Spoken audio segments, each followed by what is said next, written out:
飛び交う悲鳴と怒号。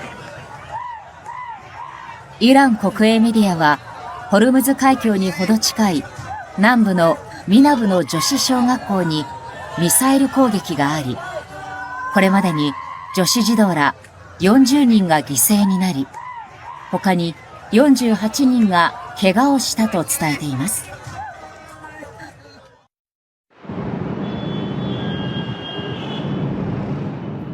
日本時間午後3時過ぎ、イランの国営メディアは首都テヘランで3回の爆発があったとして煙が立ち上る様子を伝えました。לפני שעה קלה יצאו ישראל וארצות הברית למערכה משותפת, מבצע שאגת הארי.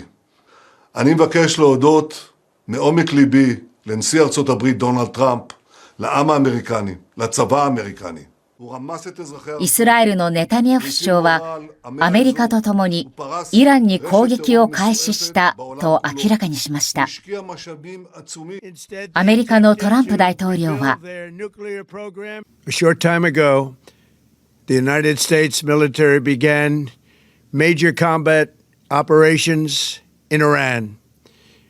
Our objective is to defend the American people by eliminating imminent threats from the Iranian regime, a vicious group of very hard, terrible people.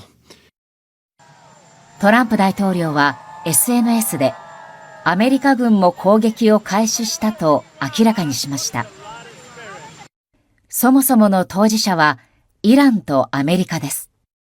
両国はこれまで核問題をめぐり協議を重ねて